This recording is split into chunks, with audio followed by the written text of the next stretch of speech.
Selamat malam, Bu Ina.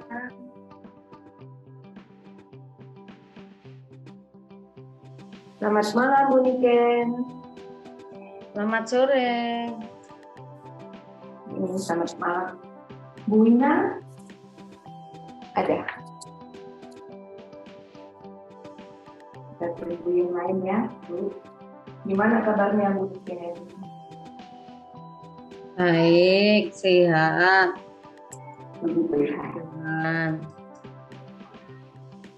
Udah pulang ya dari sekolah ya? Tadi jam pulang 2:30.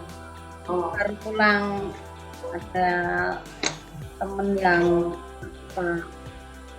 papanya meninggal baru kesana, baru datang.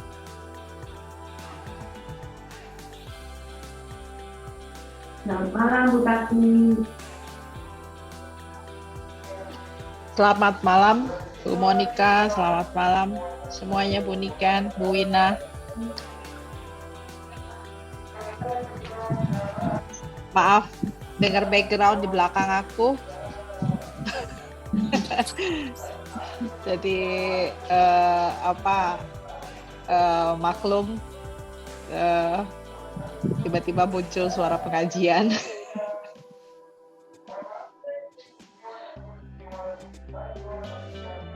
Ini rumah saya juga dekat kok, sering kedengeran. Kok pembeli hari ini nggak kedengeran ya? Saya suka kedengeran. Iya. Tunggu sebentar, aku ambil buku dulu ya. Sebentar ya. Wina, tadi itunya sudah sudah menyapa saya. Selamat malam, Monica. Selamat malam. Malam semua. Malam, Wina. Dari Bu Wina.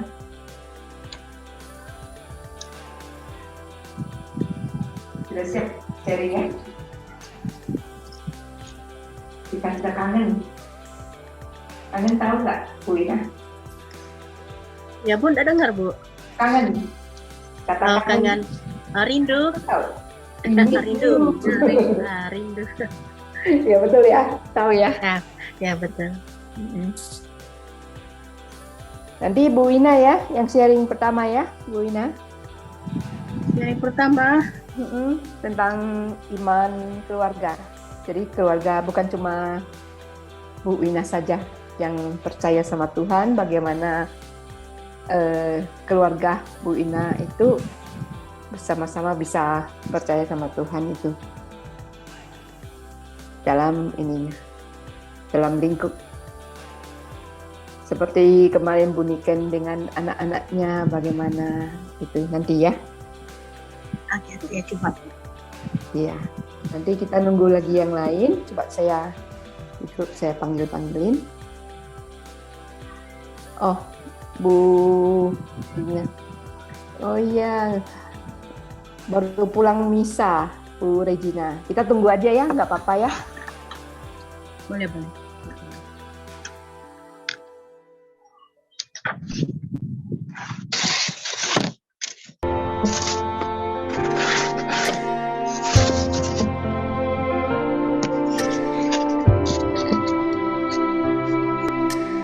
Ragu dan cemas dalam hidupku, takut akan masa depanku. Kakiku gemetar, hatiku gentar, tatapanku pun jadi nanar. Ratapku dalam belas kasih-Mu, jangan biarkan ku tenggelam. Luruskan jalanku, tegakkan langkahku, tambahkan iman dan harapan. Ku mau bersamamu Tuhan, jalan denganmu, menangis, meratap dan menyanyi. Dalam dukaku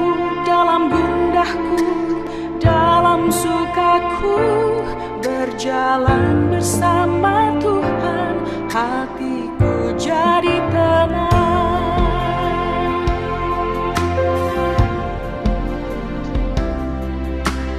Ragu dan cemas dalam hidupku, takut akan masaanku. Luruskan jalanku, tegakkan langkahku, tambahkan iman dan harapan. Ku mau bersamamu Tuhan, jalan denganmu, menangis, meratap dan menyanyi. Dalam dukaku, dalam gundaku, dalam sukaku, berjalan bersama Tuhan, hatiku jadi tenang. Aku mau bersamamu Tuhan, jalan denganmu, menangis, meratap dan menyanyi. Dalam dukaku, dalam gundahku, dalam sukaku, berjalan bersama Tuhan, hatiku jadi tenang. Berjalan bersama Tuhan, hatiku jadi tenang.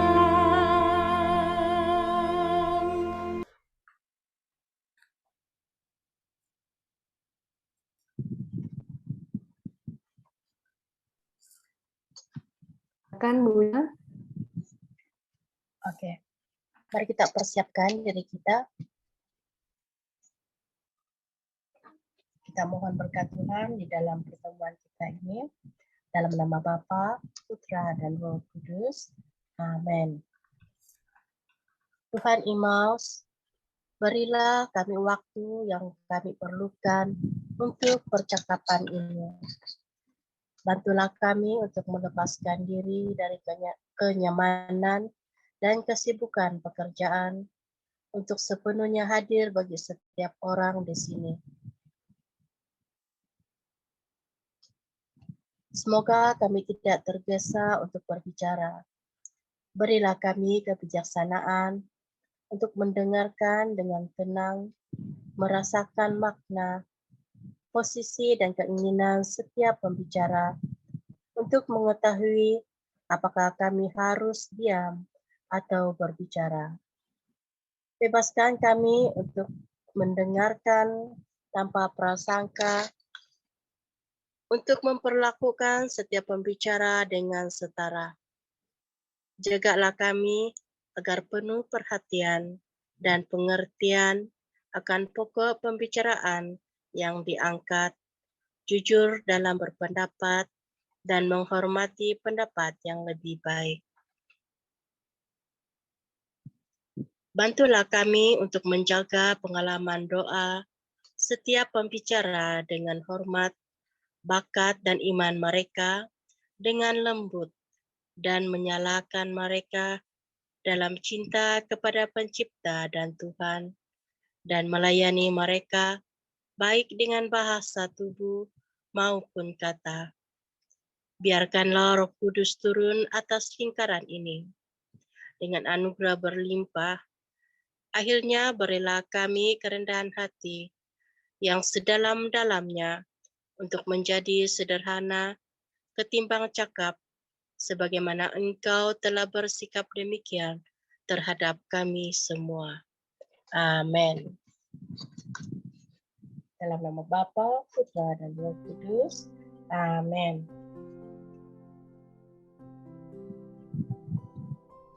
Oke, selamat malam teman-teman semua. Hari ini kita lanjut sharing ya, yang kemarin, yang minggu lalu, yang belum sharing.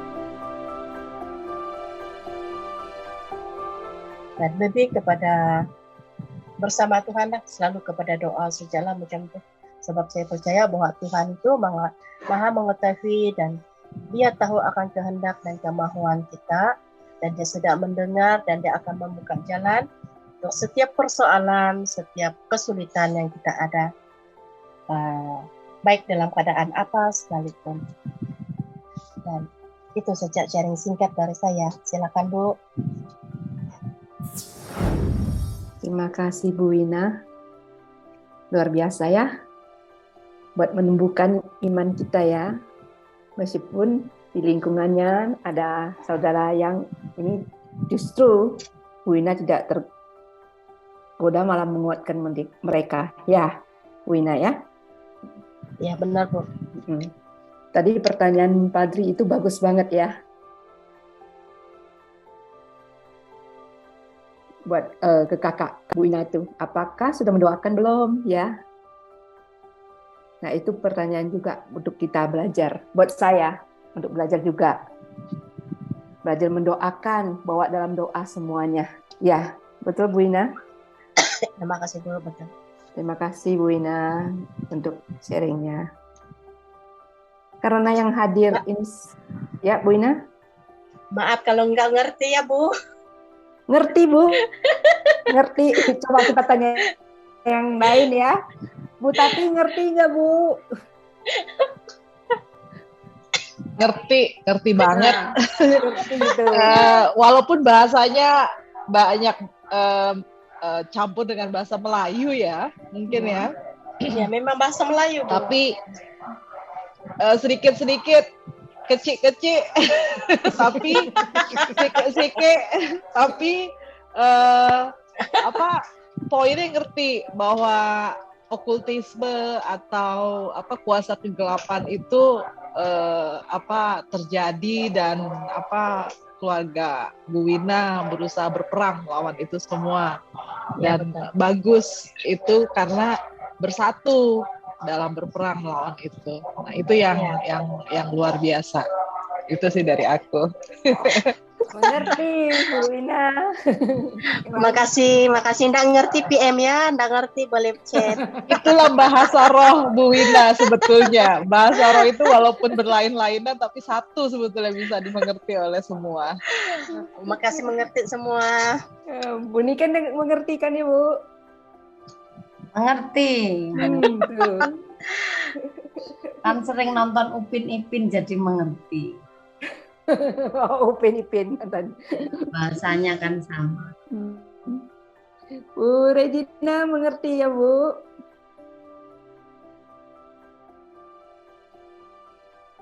Bu Regina. Sinyalnya lagi enggak ini ya. Jadi Bu Wina bisa mengikuti meskipun meskipun ada juga satu-satu yang ini apa, tapi secara umum keseluruhannya itu bisa paham. Bu Wina, apa? Senang deh, terima kasih. Maaf ya kalau nggak ngerti. Bu Wina, semuanya mengerti Bu, jadi jangan khawatir. Oke, makasih semua. Kita lanjut ya, karena yang di sini udah sharing semua. Yang ini kita masuk ke nomor 5 ya. Nomor 5 Bu Tati, silakan Bu.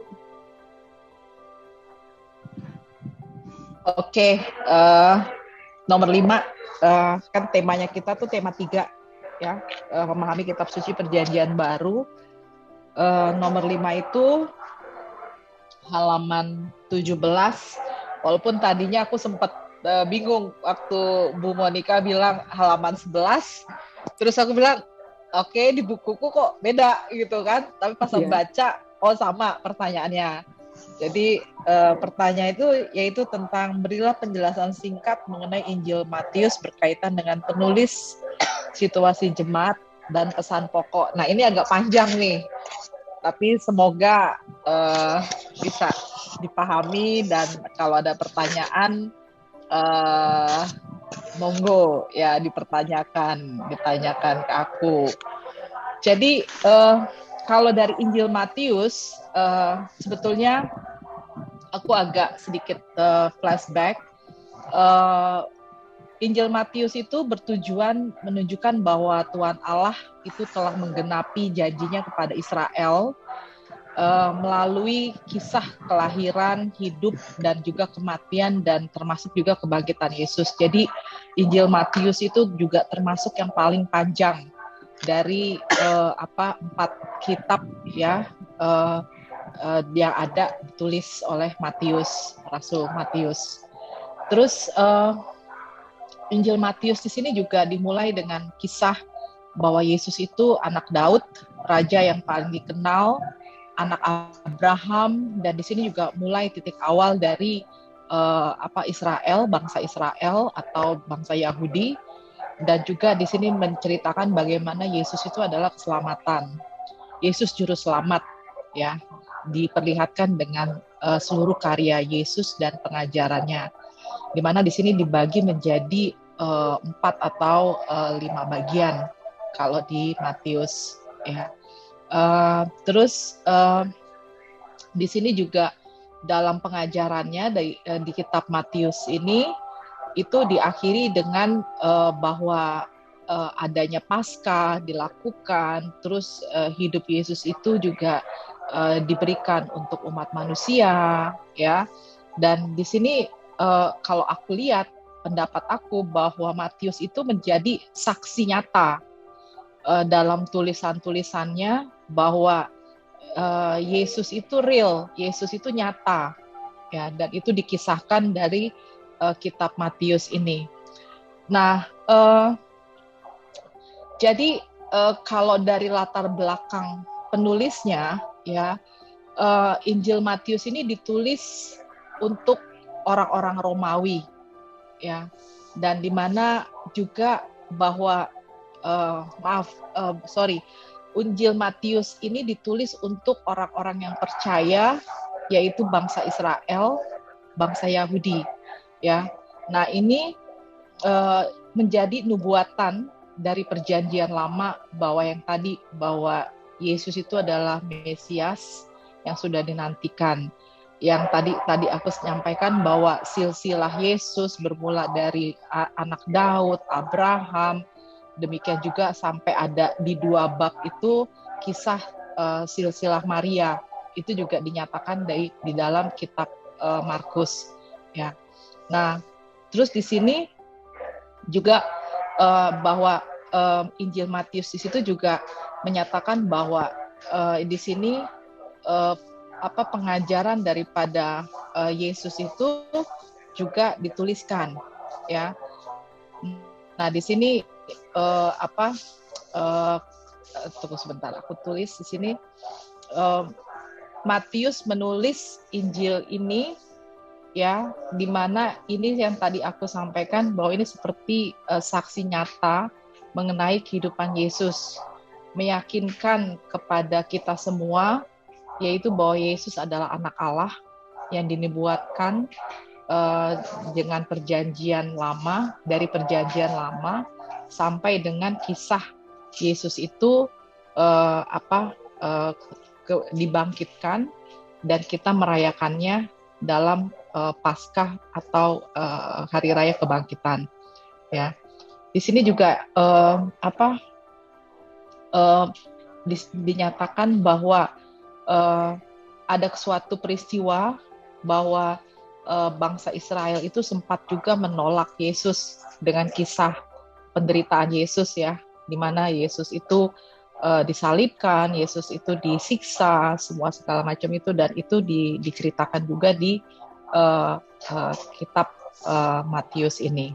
Nah, di sini juga kitab Matius ini memiliki pesan bahwa ini merupakan kabar baik, ya, bahwa Yesus itu adalah juru selamat yang dijanjikan oleh Tuhan, yang dimana di sini terdapat dari doa Bapa kami.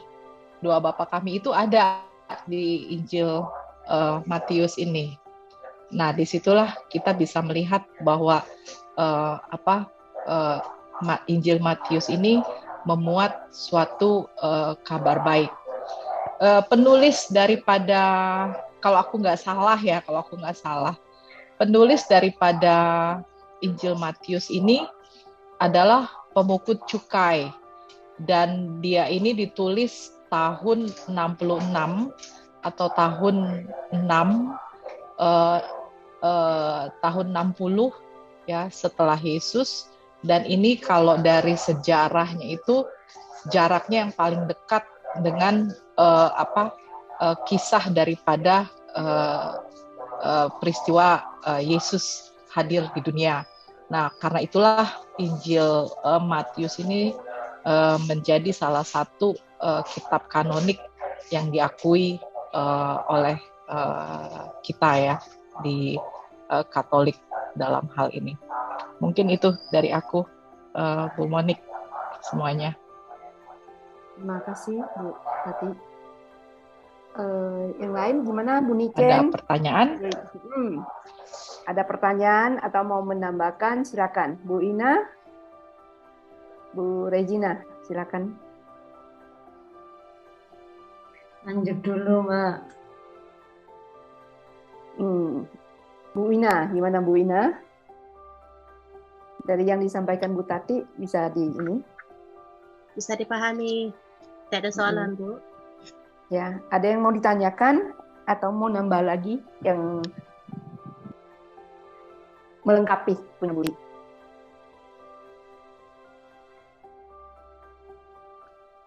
Ya, Bu, satu soalan boleh? Satu soalan, Bu Tati, itu Injil Matius ditulis oleh seorang pemungut cukai. Bukankah Matius itu penulisnya? Iya, betul. Matius itu kalau yang dari aku baca di salah satu literatur, bahwa Matius itu penulisnya, tapi background-nya dia itu adalah pemungut cukai sebetulnya. Karena itu dia bisa menggunakan bahasa sangat lengkap dan detail karena dia berpendidikan. Nah, di sini dia itu menulis awalnya itu menggunakan bahasa Aramik atau bahasa Ibrani ya di awalnya itu, sampai akhirnya dalam perjalanannya itu menggunakan bahasa Yunani, Greek ya, dan itu yang akhirnya yang diterjemahkan dalam kitab-kitab seperti yang kita baca sekarang ini kontennya, dan itu yang mengakibatkan di Injil Markus itu sangat detail ya, dan itu cukup lengkap dari peristiwa silsilah Yesus sampai dengan peristiwa kebangkitannya atau kabar baik itu yang disampaikan oleh Markus. Terima kasih Bu Tati.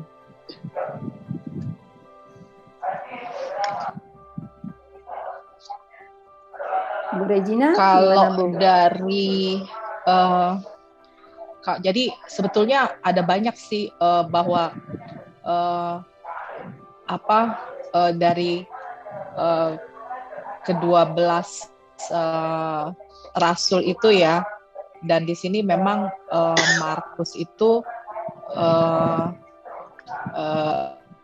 menerbitkan tulisan-tulisan itu, dan memang dari bahasa-bahasanya kan kayak Lukas itu ternyata dia memiliki background dokter kan, tapi dia itu sendiri orang Yunani sebetulnya.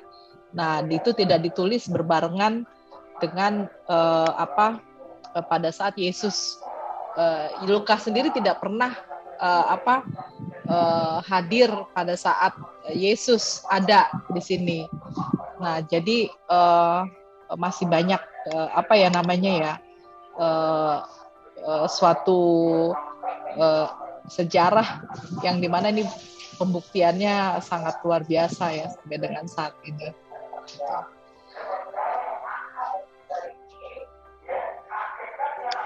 Dari gimana Bu Wina? Udah ini? Jelas Bu, makasih Bu Tati. Bu Regina gimana Bu? Saya kira ini sahabat Tati udah menjelaskan dengan baik ya. Saya tahu cerita-cerita itu, tapi seringkali lupa gitu, sehingga ketika ini dijelaskan lagi, oh iya ya. Aklum ini senior ini on off aja memorinya. Terima kasih. Iya, kan kita kan percaya dengan 4 kitab itu ya, kanon kita kan ya. Matius, Markus, Lukas, Yohanes kan, Injil, makanya kita di itu. Nah, di sinilah yang benar-benar mengandung kalau yang dulu waktu awal Bu Monik kan menjelaskan kitab kanon kita ya, yang selalu dibawakan homili oleh pastor di gereja. Itu bahwa itu mengandung kabar keselamatan. Disitulah Yesus mengajarkan pengajarannya. Nah, dari keempat itu Injil Matius di sini yang cukup detail dalam hal pengajaran Yesus di sini. Ya. Demikian untuk perumpamaannya dia. Iya, betul. Demikian? Ya, lanjut aja, saya mendengarkan. Oke.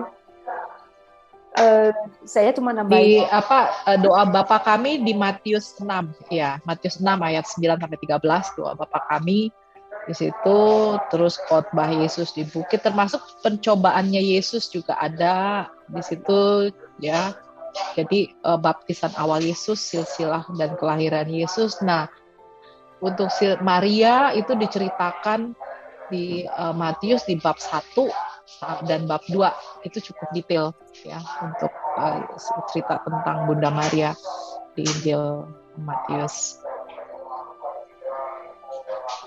Oke. Saya hanya menambahkan sedikit ya Bu Tati ya. Ya. Kalau yang Matius yang disebutkan pemungut cukai bernama Matius itu ada di Matius 10 ayat 3 ada disebutkan Matius pemungut cukai. Jadi pemungut cukai itu namanya Matius, itu ada di Matius 10 ayat 3. Terus tadi udah dijelaskan Bu Tati dengan baik bahwa inilah pengenapan yang janjinya Allah bahwa akan ada datang Mesias. Bukan bab 9 ayat 9 sampai 13 ya. Matius pemungut cukai mengikut Yesus, dia disebutkan juga di situ ya. Tapi yang Yesus memanggil ke-12 rasul termasuk di situ, namanya Matius itu disebut sebagai ke-12 rasul, itu salah satunya itu ada di situ di Oke. Ya. Kalau waktu itu kan cuma bertemu yang di Matius 9. Kalau yang 10 ayat 3 itu dijelaskan dia salah satu dari 12 rasul. Dari silsilah yang Matius 1 itu kita memang seperti kata Bu Tati tadi itu ya, bahwa itu pengenapan nih Mesias yang ditunggu, anaknya keturunannya Raja Daud, silsilahnya itu diterangkan dengan jelas oleh Matius ini ya. Bahwa ini loh Sang Yesus ini yang dinanti-nantikan, Mesias yang dinanti-nantikan. Saya hanya menambahkan bahwa pesannya Matius ini salah satunya juga bahwa Allah menyertai kita. Itu dimulai dari pada saat Matius 1 dikatakan ini, sesungguhnya anak darah itu akan mengandung dan melahirkan seorang anak laki-laki dan mereka akan menamakan dia Immanuel, yang berarti Allah menyertai kita. Itu dibuka dengan Immanuel. Matius 1 ayat 23. Kemudian ditutup dengan Matius ini di bab terakhir itu dikatakan ini. Yang paling ayat terakhir. Dan ajarlah mereka melakukan segala sesuatu yang telah kuperintahkan kepadamu dan ketahuilah aku menyertai kamu sampai akhir zaman. Jadi itu kata menyertai itu di awal dan ditutup di menyertai di akhir. Jadi itu pesannya juga mengatakan bahwa Allah menyertai kita kok sepanjang hidup kita ini. Ini menarik nih Bu Monika tentang akhir zaman ya. Jadi di Matius juga membahas sedikit tentang itu akhir zaman. Ini yang aku baca. Yang tadi aku akan menyertai engkau sampai akhir zaman, yang dari ayat tersebut ya. Betul. Di sini ada di Matius itu dituliskan di Matius 24 ayat 1 sampai dengan 2. bait Allah akan diruntuhkan. Ya. Dan maksud juga di bab 24 itu permulaan penderitaan, siksaan, itu khotbah. Jadi seakan-akan khotbahnya Yesus tentang akhir zaman di sini, dan itu interpretasi daripada Matius di sini. Dan itu nasihat supaya berjaga-jaga, itu semua ditulis cukup detail ya oleh Matius menurut aku. Aku nggak mau bahas itu karena aku masih dalam perdebatan, dalam arti apa sih sebetulnya akhir zaman untuk aku sendiri. Jadi mungkin begitu ya Bu Monica ya. Ini sangat bagus banget di sini semangatnya tentang Matius di sini sebetulnya. Dan ketika bait Allah yang diruntuhkan itu sebenarnya juga terjadi pada tahun 70 ketika Yerusalem diserang oleh Roma. Nah itu ini saat itu kan orang Yahudi, orang Kristen Yahudi juga menderita banget kan. Nah, pada saat itu, Matius menulis Injil ini untuk memberitahukan kepada mereka bahwa Allah menyertai kalian kok di saat seperti ini. Itu betul. Termasuk juga dengan nabi-nabi palsu. Itu juga muncul di situ. Injil Matius. Ya, seperti itu di situ. Penghakiman terakhir. Ya, Bu Wina. Ya, gimana Bu Wina? Bu Nika mau tanya, saat siapa menyerang? Yerusalem diserang? Ya, Yerusalem tahun 70 diserang oleh tentara Roma, sehingga bait Allah hancur, Yerusalem hancur. Semua itu melarikan diri keluar dari Yerusalem saat itu. Tahun 70 Masehi. Okay. Nah, itu menderita banget sehingga pusatnya itu akhirnya pindah ke Antioquia, tidak di Yerusalem lagi. Dan yang Jewish itu Yudaisme itu mereka pindah bukan di Yerusalem lagi ke Yamnia. Betul. Nah, terus mengenai Matius ini seorang yang taat banget dengan hukum Taurat, sehingga itu kita bisa membaca di Matius ini tentang yang mengatakan Tuhan Yesus tidak akan meniadakan hukum Taurat. Dia tegaskan di situ. Itu tidak akan dijumpai di Injil Markus. Itu tidak akan dijumpai. Sama di situ. Adat istiadat Yahudi dijelaskan sama Matius di bab 15 di sini. Perintah Allah itu di sini. Jadi kita bisa. Ya Bu Nika, menanya lagi ya. Matius taat hukum Taurat. Iya, karena dia seorang Yahudi yang taat dengan hukum Taurat, sehingga dia banyak menuliskan tentang hukum-hukum Taurat di sini. Yesus datang tidak meniadakan hukum Taurat, terus dan hari Sabat itu dia penting sekali. Dia menekankan dengan hari Sabat itu ada, terus berkali-kali kalau baca akan kelihatan dia. Baca di bab 15 Bu Wina. Bab 15 ayat 1 sampai 20. Nah, ya betul. Ya. Betul tadi. Tulisannya Matius di sini. Ya. Nah, di Matius juga Matius mengajak di sini untuk perintah perumpamaan untuk memberitakan Injil.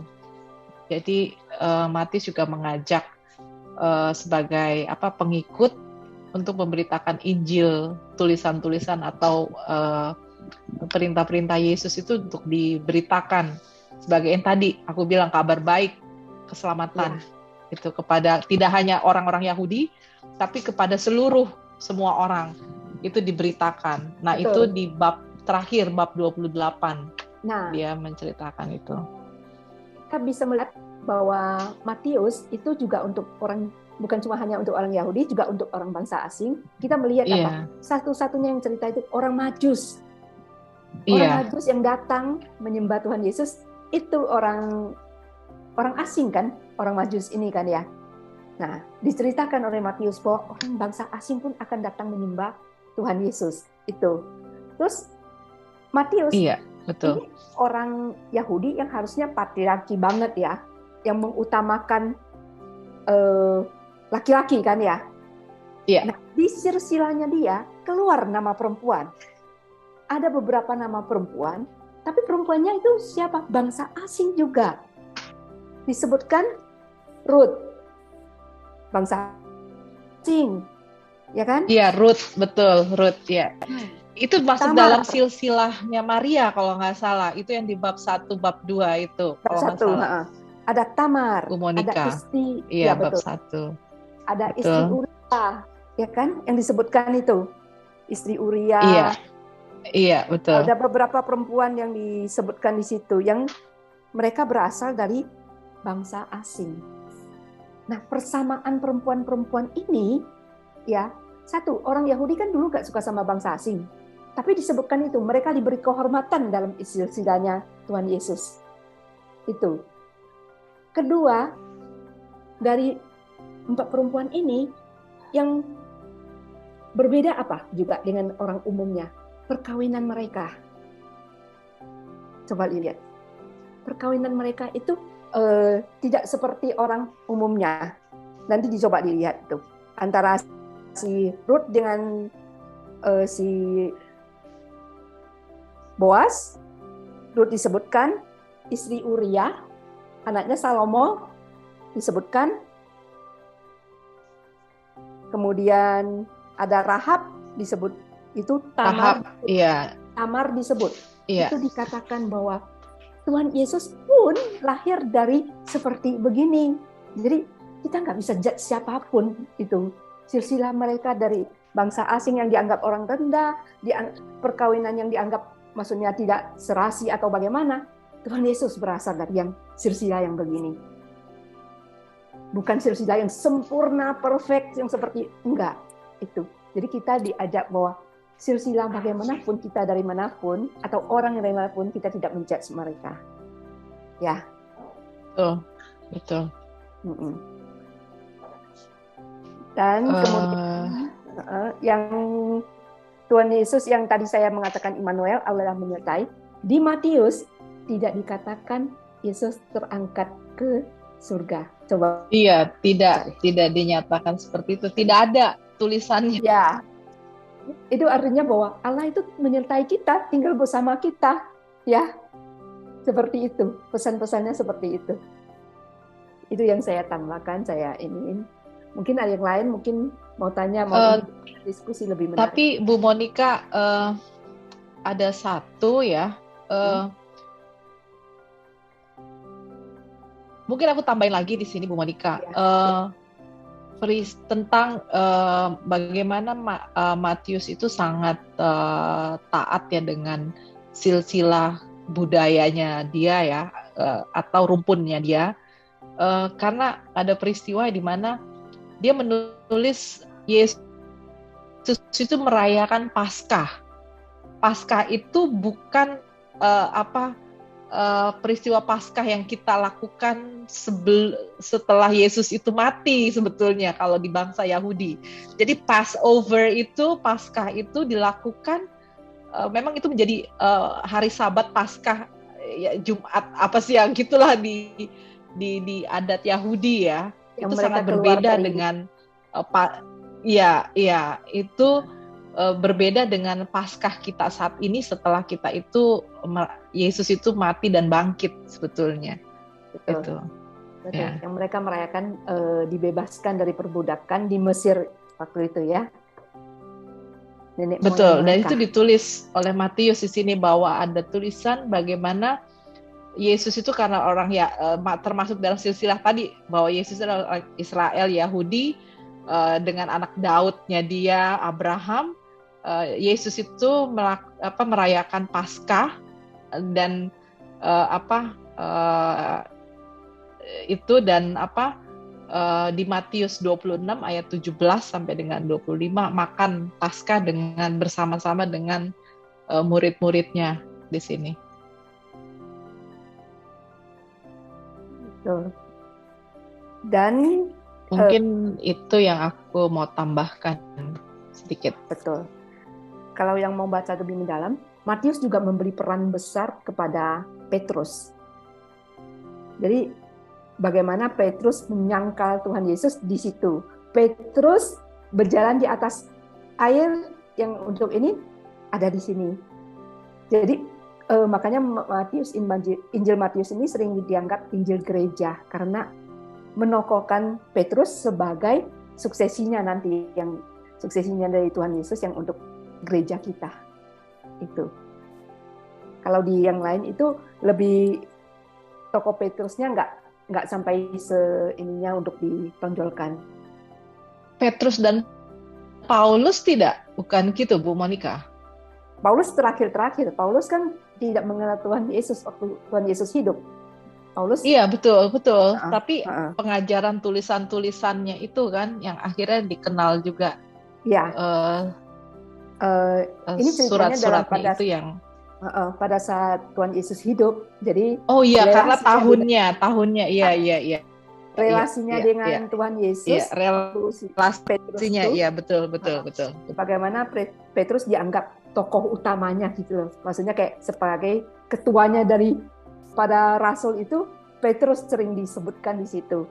Dan ketika menyebut murid-muridnya, nama Petrus selalu nomor 1 gitu. Jadi sehingga untuk menonjolkan bahwa ini loh suksesnya seperti itu. Itu aja sih yang saya ini. Nggak tahu yang lain, Bu Niken, Bu Regina, mungkin ada yang Bu Ina mau tambahin lagi. Supaya kita berdiskusinya lebih mengenal Sang Matius ini, tokoh Matius ini seperti apa, terus apa yang kita dapatkan dengan ini, Injilnya, apa sih yang mau disampaikan kepada kita, kan tiap Injil itu mungkin mereka sudut pandangnya kan masing-masing tentang Kristus ya. Bagaimana ya? Kita saling mendebat, biar kita belajar juga dari Ina. Oke, nanya. Kita ada 4 Injil, Matius, Markus, Lukas, Yohanes.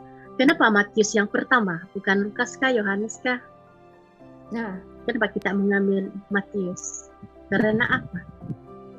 Ditaruh di depan kan ya? Dulu orang yang pertama. Mungkin Bu Tati mau jawab. Ya, jadi yang tadi aku sampaikan, yang terdekat itu dari semua, Matius ini kalau dari waktu ditemukan kertas papirus itu tulisannya itu dihitung oleh para saintis sejarawan arkeolog itu ditemukan bahwa itu ditulis sekitar tahun 60 setelah Yesus Masehi. Itu kebayang bagaimana long life ya dia hidup ya sebagai murid Yesus. Nah, yang terdekat itu waktu Matius itu yang jadi terus Matius, Markus, kemudian Lukas. Lukas itu banyak menulis surat-surat dari Paulus kan, dia Matius, Markus, Lukas, Yohanes kan seperti itu. Nah, yang terdekat itu dari Matius, Markus itu sangat pendek isinya. Kalau kata dari yang aku baca ya tulisan, jadi dianggap bahwa in English instead of gitu Markus yang duluan, tapi dianggap bahwa yang terlengkap itu akan menjadi yang paling awal karena dianggap bahwa dia itu yang paling dekat dengan kisah kejadian awalnya Yesus ada di situ ya, dari semua itu semua ya. Jadi dia itu yang menceritakan silsilah, dia itu yang menceritakan bagaimana perumpamaan-perumpamaan sampai dengan firman Yesus berkata, Yesus itu bicara apa, semua itu benar-benar tertulis di Injil Matius ini dibandingkan dengan yang ada di Markus. Di Lukas itu tidak seperti itu.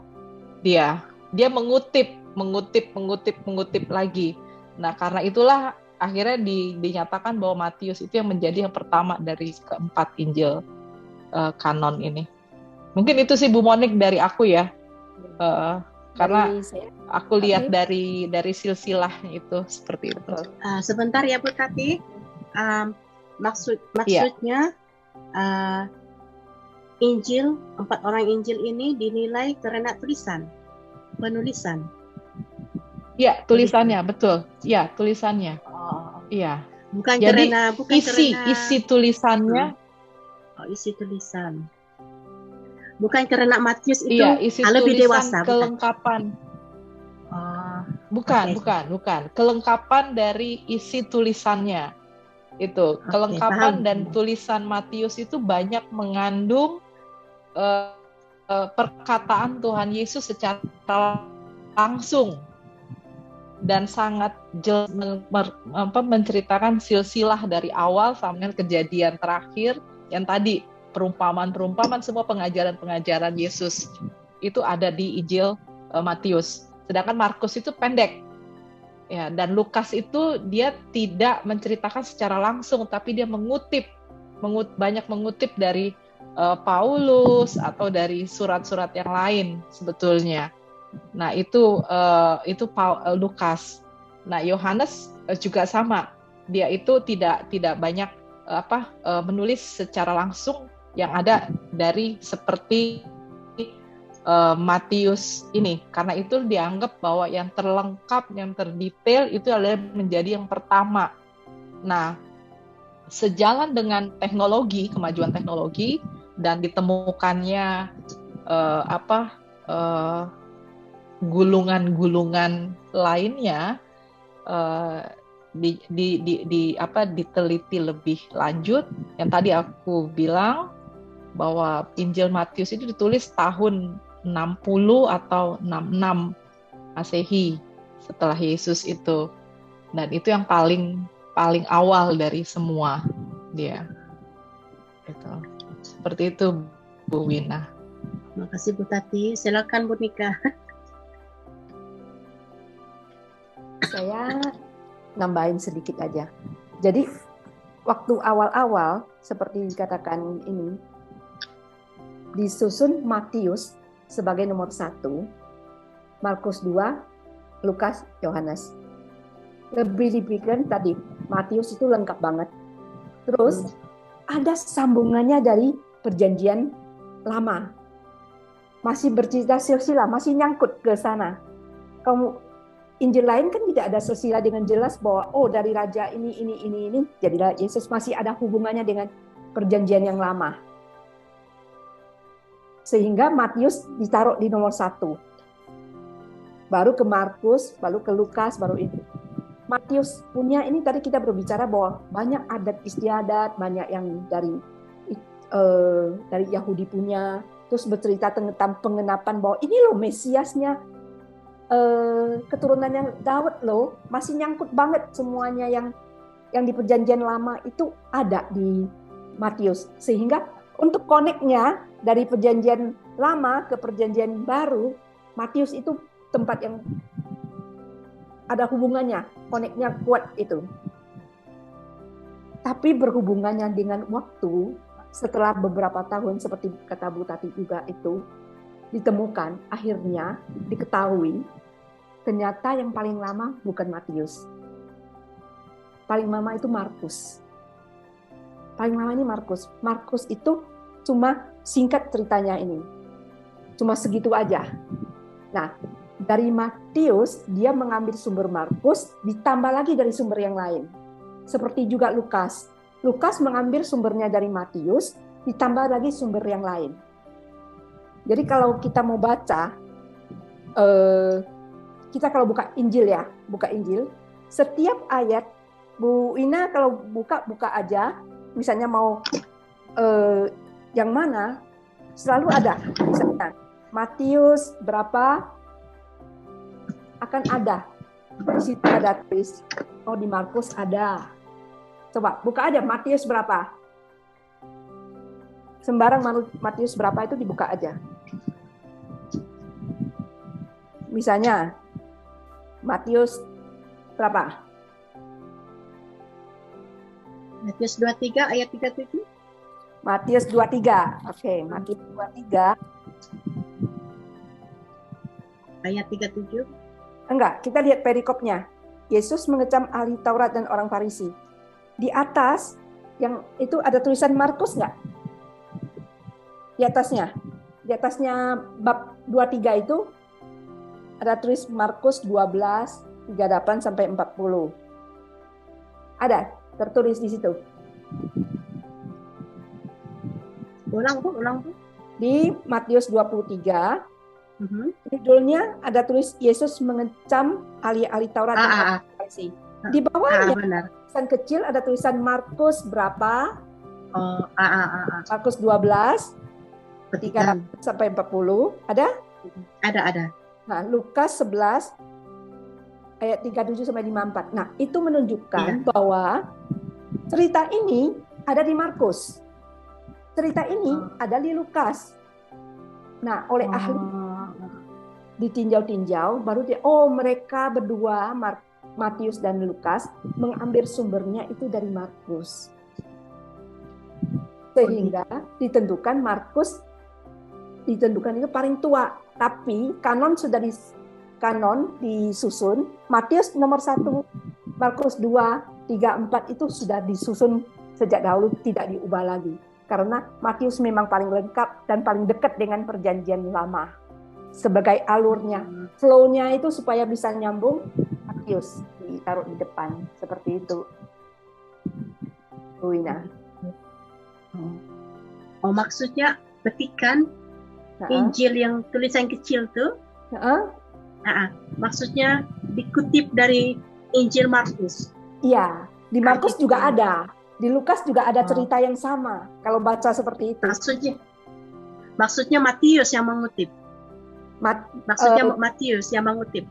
Iya, mengutip Markus di situ. Dari situ ada cerita yang sama. Para ahli mengatakan, Matius mengambil dari Markus. Lukas ternyata juga mengambil dari Markus. Tapi setelah itu mereka menambahkan juga dari sumber-sumber yang lain. Itu.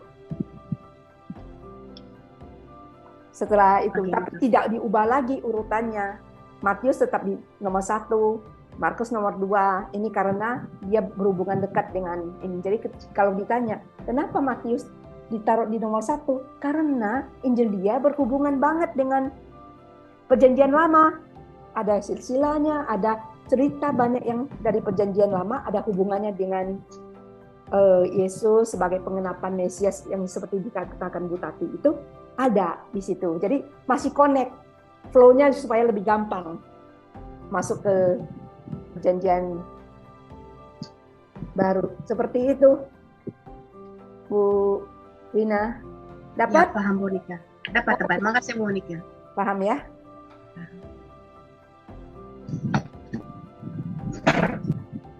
Nah, sekarang kita masuk ke Markus ya. Ada yang mau ini menggantikan Bu Pera? Markus mungkin? Bu Niken, Bu Regina, Bu Tati, Bu Wina.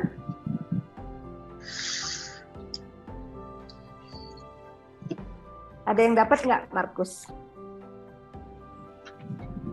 Mungkin aku bisa nanti sedikit, tapi kasih aku waktu dulu sebentar. Aku masih baca soalnya untuk Markus sebentar ya. Kita sama-sama baca dulu 1 menit, nanti kita bahas bareng-bareng. Ya, betul. Bu Wina, Bu Nina juga ya, supaya kita bahas bareng-bareng.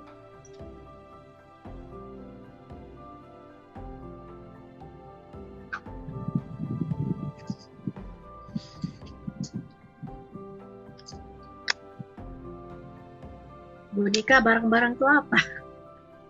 Sama-sama. Bersama-sama kita baca dulu. Ya. Kalau tidak mengerti tanya ya, supaya jangan bingung ya. Di sini barang-barang itu benda. Jadi kita baca sama-sama sebentar supaya ini kita tahu yang mau dibahas apa ya. Baca di Google aja nggak apa-apa, cari di googling. Oke, aku mulai dulu ya. Ya, silakan. Sebentar, aku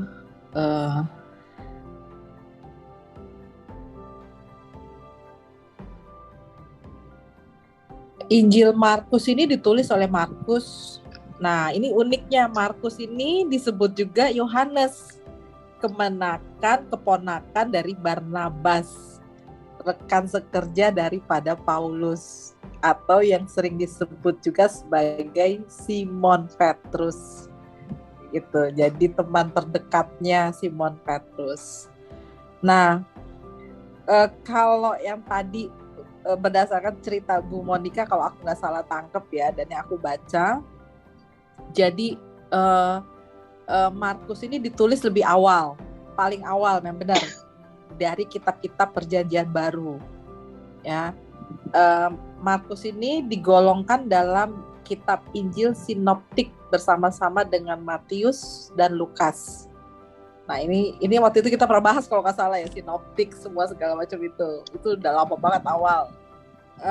Terus ini ditulis antara tahun 60 sampai dengan 130 berdasarkan gereja mula-mula. Nah banyak kisahnya Markus ini, tulisan Markus ini ditulis berdasarkan penuturan atau diambil perkataannya Petrus. Nah, ini yang menarik. Jadi penterjemahan dari Petrus yang tadi yang aku bilang tidak secara langsung apa yang seperti yang Matius kutip perkataannya Yesus itu ditulis juga. Jadi memang Matius ngambil dari Markus, Lukas seperti, tapi dia juga menulis juga, menambahkan apa yang dia tangkap juga. Nah, kalau di sini Markus itu menjadi penterjemahnya Petrus. Jadi dia menulis dengan teliti walaupun tidak berurutan. Jadi apa yang diingat perkataan Petrus atau tindakannya Yesus di ini sama Petrus, baru ditulis sama Markus. Jadi dia tidak mendengar secara langsung gitu, seperti itu. Nah ini makanya dia tidak panjang, kitab ini sangat singkat ya. Nah ini yang paling penting dari si Injil Markus ini. Sama juga Injil Markus ini juga ditulis dengan bahasa Aram atau bahasa Ibrani ya. Dan ini juga sama yang tadi, bahwa ini dipakai bahwa untuk menjelaskan kepada bangsa Yahudi yang percaya akan Yesus ya. Ini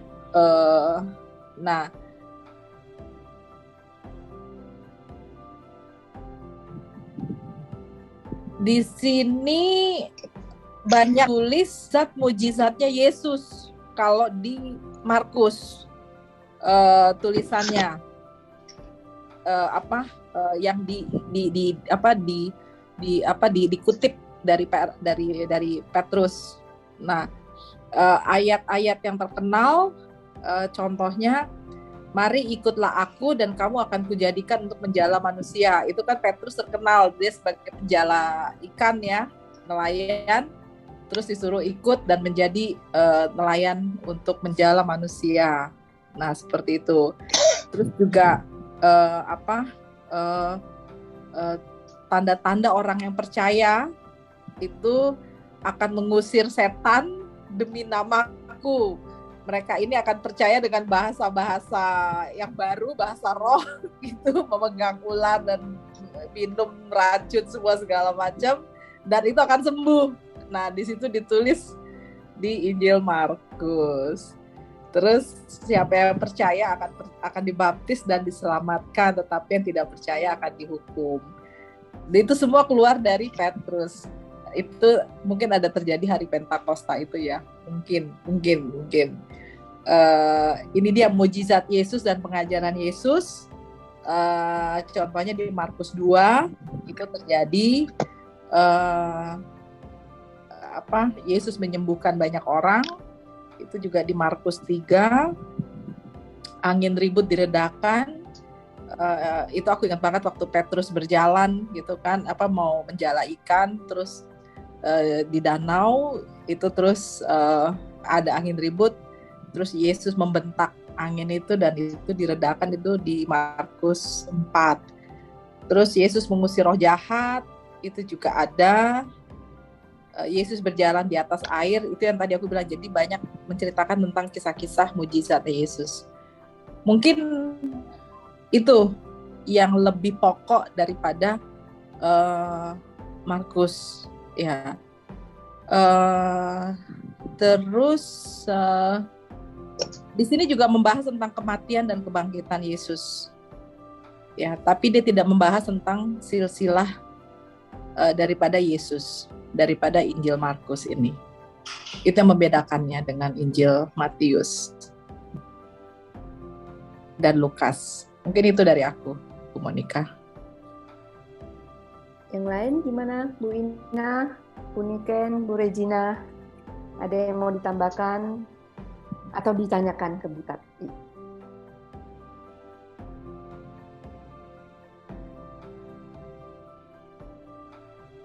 Ada? Atau yang tadi sudah diajak ini bersama-sama membaca, ada tambahan setelah di Google itu? Bu Ina? Teruskan Bu, ada soalan. Sudah dijelaskan. Cuma satu perkataan tuh yang saya tidak paham, sinoptik. Sinopik.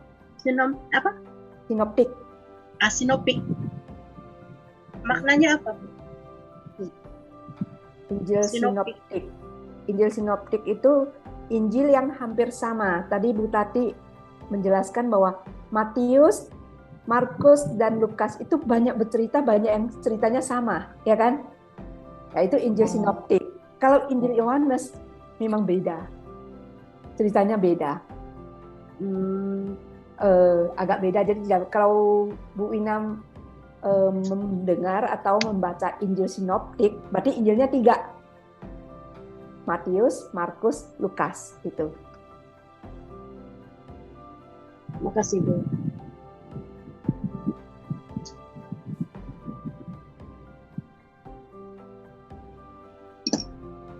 Bu Regina, Bu Niken ada yang ini?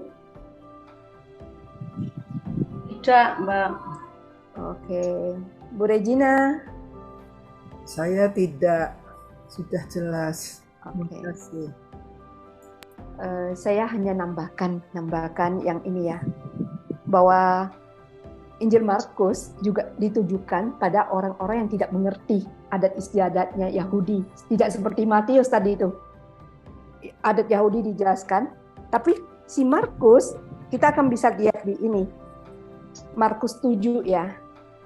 7 tentang perintah Allah dan adat istiadat Yahudi. Nah, kita taunya dari mana? Ya, buat untuk orang yang tidak mengerti adat Yahudi, di situ disebutkan nih. Dijelaskan sebab orang-orang Farisi seperti orang-orang Yahudi dayanya tidak makan kalau tidak melakukan pembasuhan tangan lebih dahulu karena mereka berpegang pada adat istiadat nenek moyang mereka. Jadi dijelaskan. Sedangkan tadi di Matius 15 tidak dijelaskan, oh kalau orang Farisi mereka langsung tahu, kalau orang Yahudi dari pasar sudah pasti harus cuci tangan. Kalau ini orang yang tidak mengerti itu mereka baca ini baru, oh kenapa dijelaskan harus cuci tangan, harus ini. Itu di situ disebutkan bedanya. Kalau membaca, bedakan di Markus 7 dengan Matius 15. Itu akan kelihatan sekali ya. Kedua, Markus mau menggambarkan bahwa Yesus ini Mesias loh, Yesus ini anak Allah. Nah, di mana Mesias itu disebutkan oleh Petrus pada saat di Markus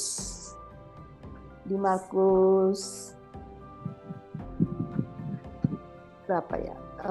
Markus 8 ayat 29. Ketika Yesus bertanya, siapakah aku menurut kamu? Terus Petrus menjawab, kamu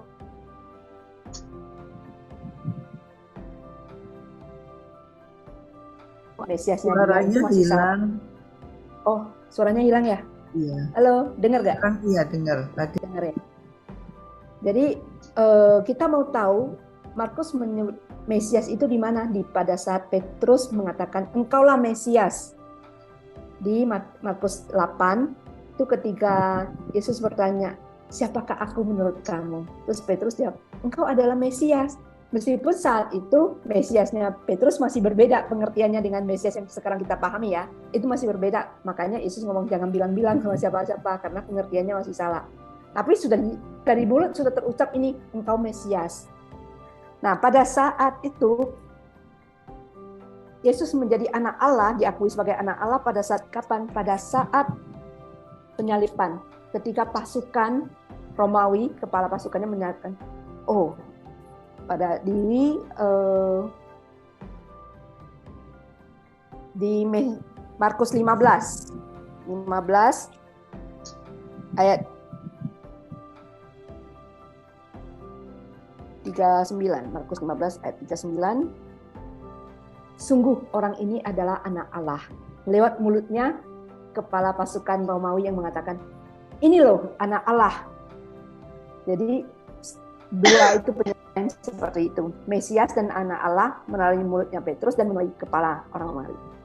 Dan satu lagi yang paling pokok, di Markus kita melihat apa? Yesus itu ditinggal sendirian. Muridnya lari semua pada saat penyaliban.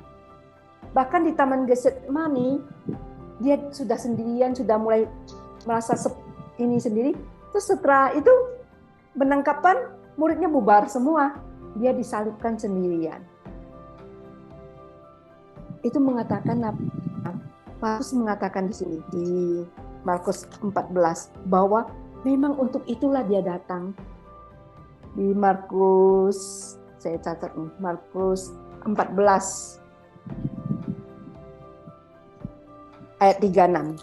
Markus 14 ayat 36. Ketika dia harus mengatakan ambil cawan daripada aku, Markus 14:36, 3:49.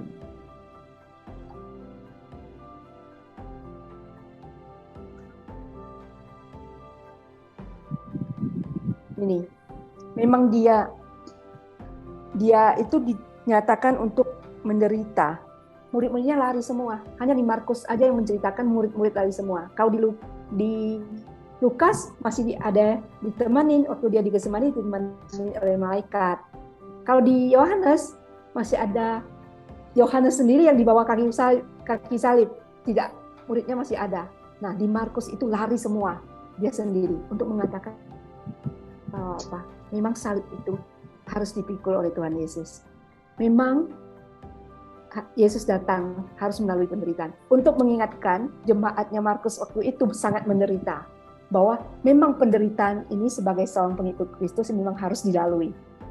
Ini penderitaan yang harus dilalui untuk mengenapi perjanjian Allah, sehingga orang yang menderita, orang yang ingin diajak untuk bahwa Yesus pun menderita loh.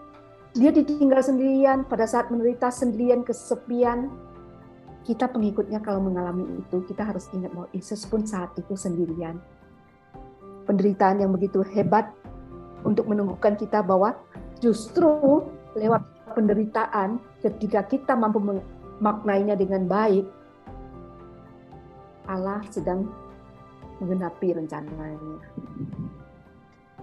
Seperti yang minggu lalu Bu Tati sharing itu, bahwa penderitaan memaknai bahwa mungkin Allah dengan saya melewati ini dengan baik, Allah ingin saya melakukan sesuatu, menyampaikan firman-Nya bahwa saya mampu loh melewati penderitaan ini karena Tuhan meneguhkan aku, Tuhan bersama aku, dan aku menyampaikannya pada yang lain.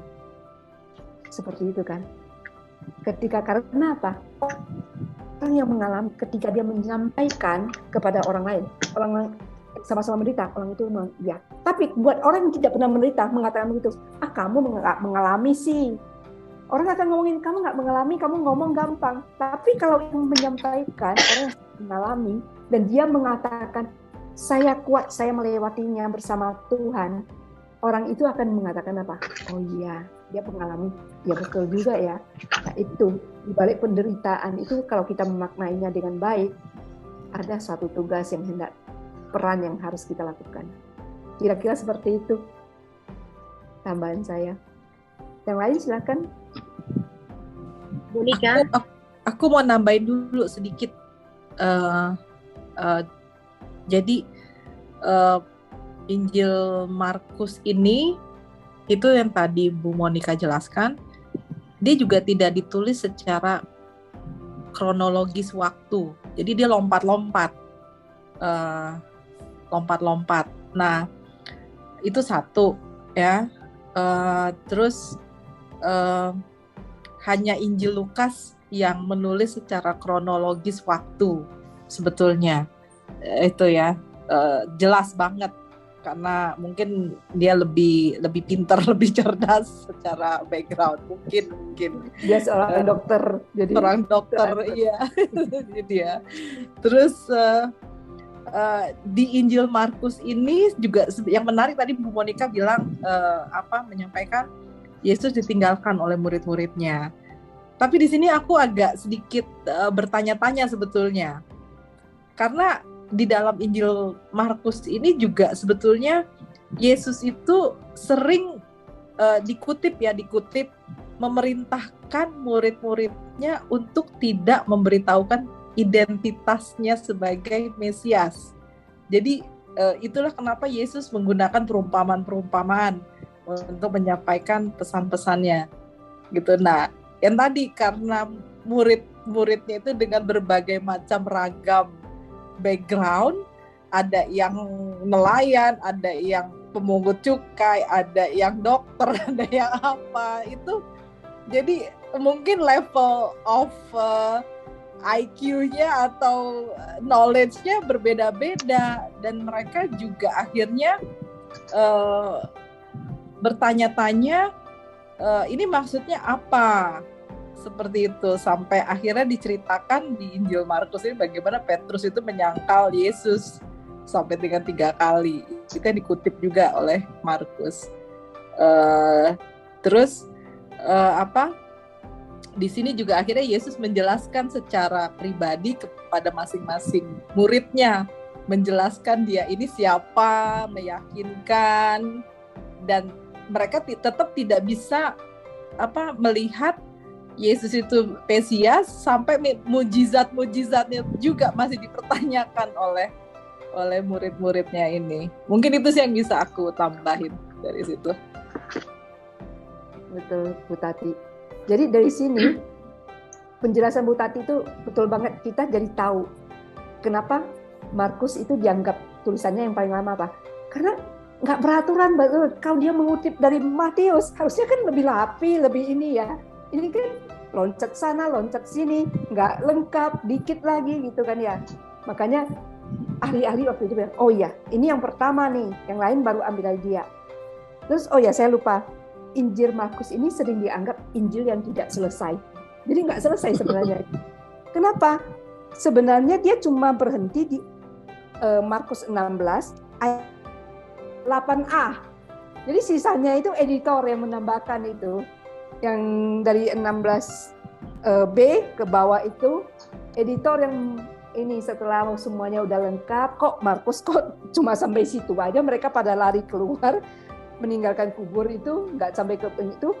Nah, baru editor sesudah abad ke-1 mereka nambahin aja supaya ada samaan dengan Injil yang lain. Diambil dari Matius dan Markus sama. Dia ringkas lah dari Matius dan Markus, ditambahkan ke situ. Kalau enggak dia nggak selesai juga. Seperti itu, kacau balau seperti yang Bu Tati ngomong, karena kutipan dari Petrus, jadi seingat-ingatnya aja itu yang ditulis-tulis itu. Jadi mentah banget gitu loh ceritanya, kalau kita ngomong itu mentah banget. Seperti itu. Oke, Bu Ina tadi mau bicara apa, Bu? Iya. Nanya kan, petikan ambillah cawan ini daripadaku. Siapa yang disuruhnya mengambil?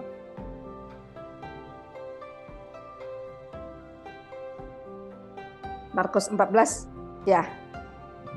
Ya, Markus 14 ayat 6 ya. Nah, kalau kita baca di Injil, segala sesuatu yang ini biasanya pasif gitu, biasanya berbicara tentang Allah Bapa. Jadi ya Bapa Aba ya Bapa, tidak ada yang mustahil bagimu. Ambillah cawan ini daripadaku. Jadi minta Allah Bapa, kalau boleh, aku nggak usah minum ini loh, cawan penderitaan ini. Yesus juga takut waktu itu kan, harus mengalami penderitaan. Dia kan dalam posisi ini. Kalau boleh nggak, saya nggak harus melewati ini. Tapi dia bilang gitu.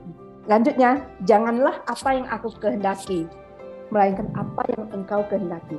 Sama seperti kita kadang kalau boleh jalan ini nggak usah aku lewat, boleh nggak Tuhan? Tapi kita dituntut menjadi hambanya yang taat.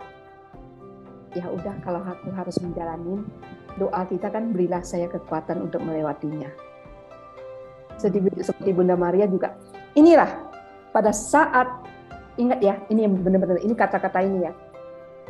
Yesus mengatakan yes, fiat-nya yes pada saat di Getsemani. Bunda Maria mengatakan yes-nya pada saat apa? Pada saat jadilah kehendakmu, malaikat Gabriel mengatakan pada kita. Nah, kita lihat ya. Waktu Yesus mengatakan yes, keselamatan terjadi. Betul kan? Lewat salib keselamatan kita terjadi. Bunda Maria ketika mengatakan yes, Yesus datang ke dunia. Lewat Bunda Maria, inkarnasi terjadi. Ya, sekarang refleksinya kita.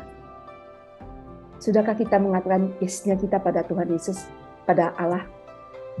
Kalau kita mengatakan yes, ada sesuatu yang akan terjadi. Suatu keselamatan dalam rencananya. Kita refleksikan. Bunda Maria mengatakan yes-nya, Tuhan Yesus juga mengatakannya yes-nya. Jangan apa yang aku kehendaki, tapi yang engkau kehendaki. Keselamatan terjadi. Nah, kita bagaimana kita ketika Tuhan meminta sesuatu dari kita, yes enggak? Itu. Gitu Bu Ina. Bu, sekiranya kita berdoa, boleh kita gunakan perkataan ini, sedangkan kita berdoa kepada Yesus, ambillah cawan ini daripadaku. Boleh? Tapi lanjutannya, harus ada lanjutannya. Maksudnya? Lanjutannya, jadilah kehendakmu, bukan kehendakku.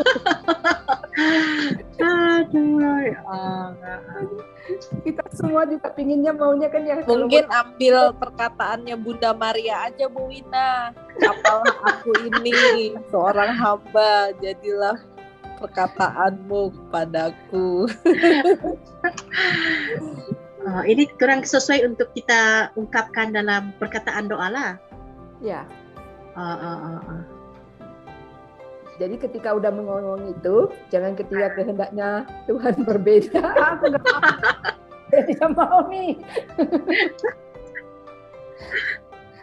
Tapi nggak apa-apa, minta bantuan supaya kita kuat, karena itu akan sesuatu yang luar biasa terjadi. Ya. Amin. Ketika Abraham mengatakan yes, Abraham menjadi bapa bangsanya. Dari keturunannya semua itu bangsa pilihan. Ya, Bunda Maria mengatakan yes, Tuhan Yesus mengatakan yes. Nah sekarang kita ditanya, mana yesmu? Gitu. Yesmu. On the way. Berat. Oke. Bu Niken, Bu Regina hari ini nggak bersuara, coba kita dengar gimana.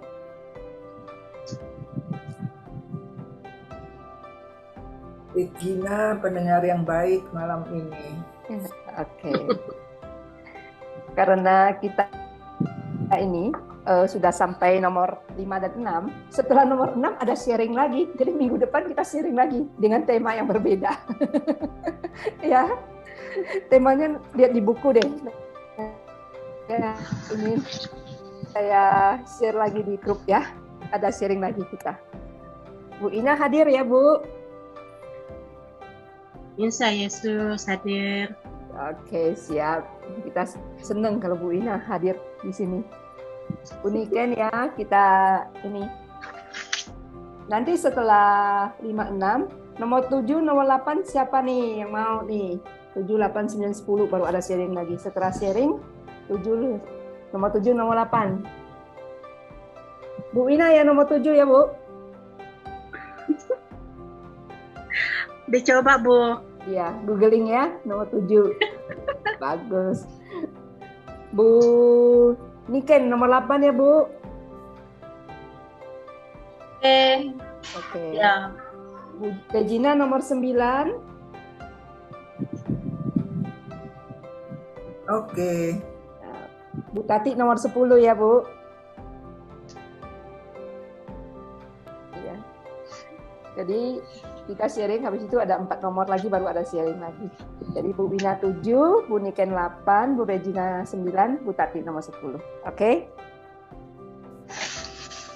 Malam ini pertemuan kita udah cukup sampai sini atau ada yang mau ini lagi?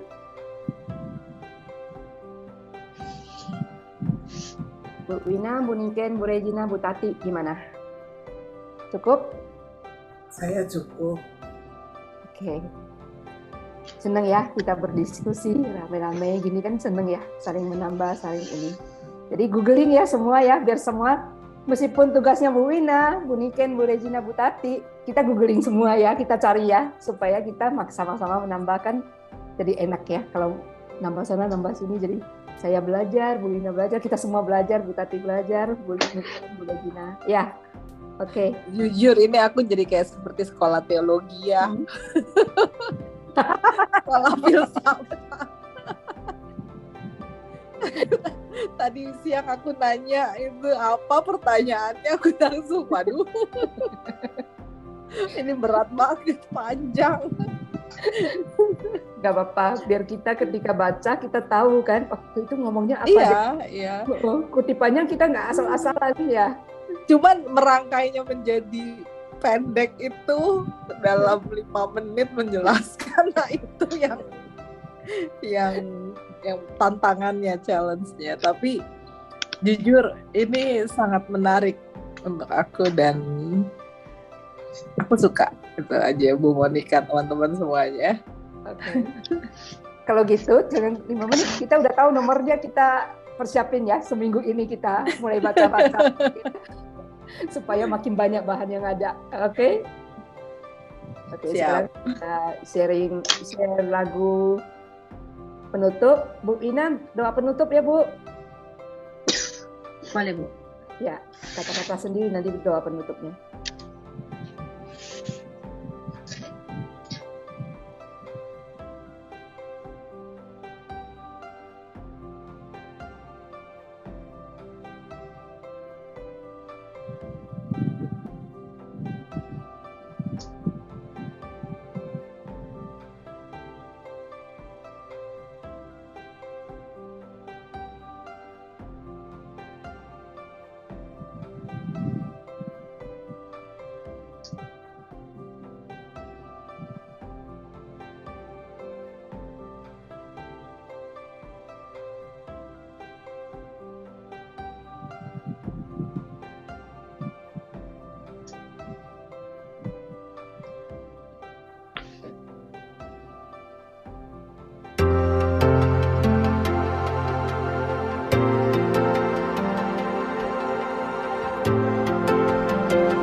Tuhan, Kaulah Maha Cinta, Kau ada sejak semula, memandangku dengan wajah kasih-Mu. Bermula dari diri-Mu, bahkan sebelum ku ada, mencintaku sehabis-habisnya. Meski ku tak pantas untuk Kau cinta, Kau tetap pandangku berharga.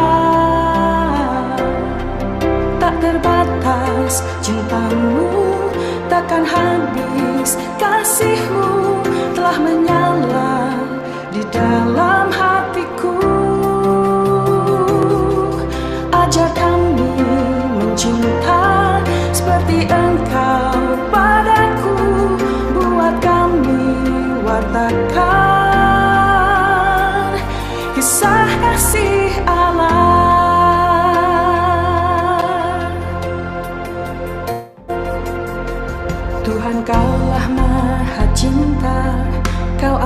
sejak semula memandangku dengan wajah kasih-Mu.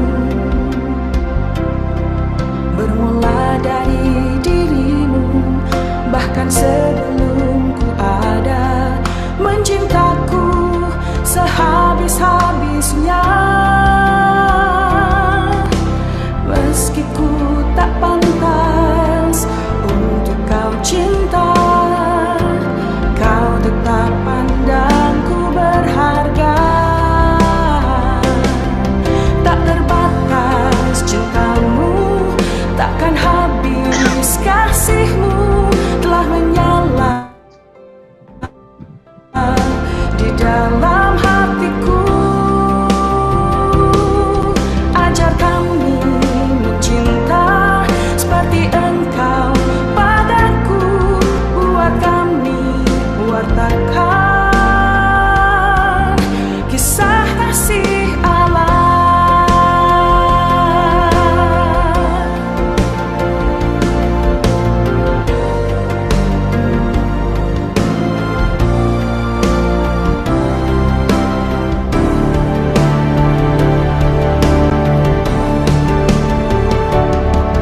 Tak terbatas cinta-Mu, takkan habis kasih-Mu telah menyala di dalam hatiku.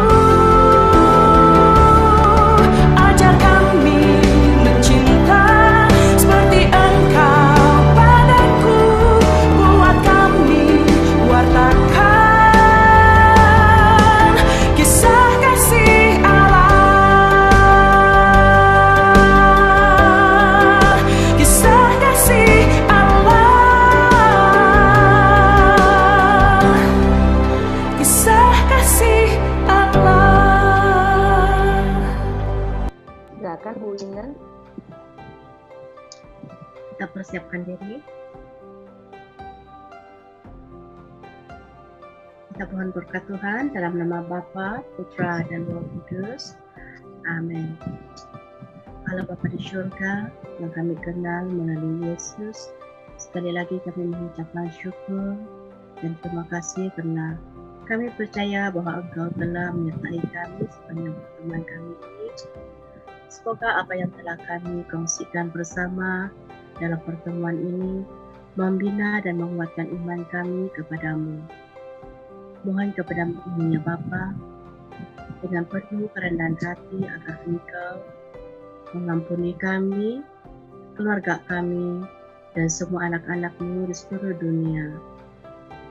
Buka hati kami agar buka hati mereka yang diam-diam meninggalkan-Mu, agar kembali kepadamu dan menerima kasih-Mu dengan sukacita. Bapa, berkati keluarga kami dimanapun mereka berada, lindungi mereka senantiasa.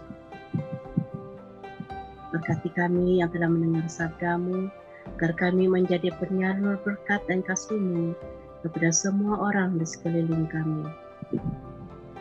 Bapa, semoga Engkau mengumpulkan kami sekali lagi melalui pertemuan ini, agar kami dapat berfungsikan kehidupan kami sesuai dengan kehidupan yang telah Engkau rencanakan kepada kami.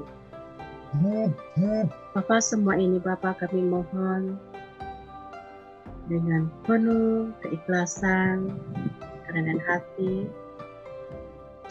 Semoga kami terus tetap dan kuat menjalani kehidupan kami setiap hari. Berkat-Mu Tuhan kami limpah dan syaikan kepada semua orang yang memerlukannya. Bapa, sebentar lagi kami akan melakukan tidur kami dalam perlindungan-Mu, agar Engkau memberikan kami mimpi yang indah dan menyertai kami sekali lagi pada hari esok untuk meneruskan aktiviti kami setiap hari. Semua ini Bapa kami mohon melalui Putra-Mu, Yesus dan Pengantara kami. Amin. Semoga Tuhan yang Maha Kuasa memberkati kita semua dalam nama Bapa, Putra, dan Roh Kudus. Amin. Oke, kita foto sebentar. Ayo nyalain kamera semua. Regina, Bu Regina. Nggak bisa punya saya. Oh, oke. Siap-siap ya. 1, 2,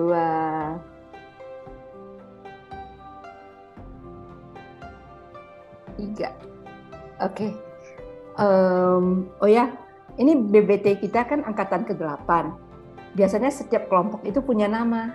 Jadi coba mulai berpikir itu mulai ini ya, masing-masing kasih ide pingin nama apa sih kelompok kita ini. Nama ini kelompok BBT 8 apa? Emmaus. BBT Emmaus. BBT Emmaus ya. Oh, oke.